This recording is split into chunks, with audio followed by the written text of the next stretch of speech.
একটা সুষ্ঠু নির্বাচন হবে, প্রচণ্ড একতরফা এবং খুবই সমালোচিত নির্বাচন হবে। এটা শুধু বিএনপিকে ডুবাবে না, দেশকেও ডুবাবে।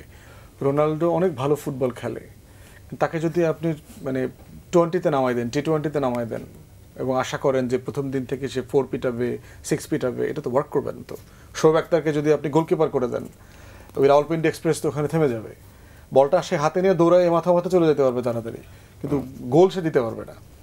তো প্রফেসর ইউনূস হচ্ছে পারহ্যাপস অথরিটি এক্সারসাইজ করার ব্যাপারে তার প্রচণ্ড দুর্বলতা দেখলাম, যে আপনাকে আমি অথরিটি দিচ্ছি কিন্তু আপনি অথরিটি এক্সারসাইজ করতে পারছেন না। এবং অন্তর্বর্তীকালীন সরকার বাংলাদেশের ইতিহাসে সবচেয়ে বেশি ম্যান্ডেট নিয়ে আসছে। আমার হিস্ট্রিতে তো এই লেভেলের গণ অভ্যুত্থান হয়নি। এবং বাংলাদেশের সব রাজনৈতিক দল তাকে গিয়ে বায়াত নিয়ে আসছে, তাকে বায়াত দিয়ে আসছে যে আমরা আপনার সাথে আছি। এইরকম ঘটনা কখনো ঘটে নাই। তারপরও তিনি আপনার আমাদের আমলাতন্ত্র বলেন, আমাদের সশস্ত্র বাহিনী বলেন, গোয়েন্দা সংস্থা বলেন, কারো উপরে সে নিয়ন্ত্রণ প্রতিষ্ঠা করতে পারছে না। মানে যাদেরকে ধরেন 24 ঘন্টায় ফেলে দেওয়া দরকার ছিল, যারা দিল্লির গোলামি করেছে, এই রাষ্ট্রটাকে বিক্রি করে দিয়েছে প্রতিদিন প্রতি রাতে, তারা এখনও প্রশাসনে আছে, সামরিক বেসামরিক প্রশাসনে আছে। গোয়েন্দা সংস্থাগুলো প্রচুর মিসলিড করতেছে, ইনফরমেশন দিচ্ছে না, যেন সিভিল অ্যাডমিনিস্ট্রেশন মানে প্রচুর সমালোচিত হয়, এবং এগুলো উনি জানেন, ওনাকে বলা হয়েছে। তো সেই জায়গাতে যে ডিসাইসিভনেসটা দেখানো দরকার ছিল, এটা উনি পারেন নাই। বাংলাদেশের হিস্ট্রিতে প্রেসিডেন্ট জিয়াউর রহমান কেন একক একটা জায়গা নিয়ে আছেন?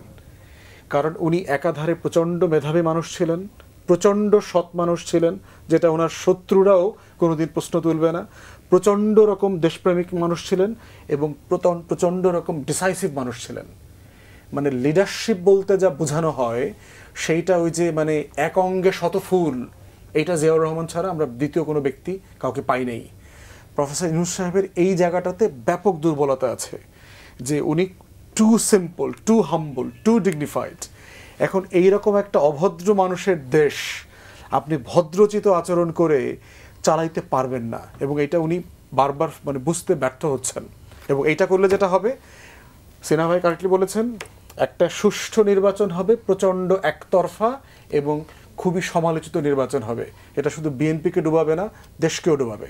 বিএনপি 280-90 সিট পেয়ে যেতে পারে। এইরকম সিটের নমুনা 73 সালে দেখেছি, 2018 সালে দেখেছি। দলের জন্য ভালো না, দেশের জন্য ভালো না। অনেক অনেক ধন্যবাদ মিস্টার ফুয়াদ। ডক্টর সিনহা অনেক ধন্যবাদ। হাতে সময় নেই, শেষ করতে হচ্ছে।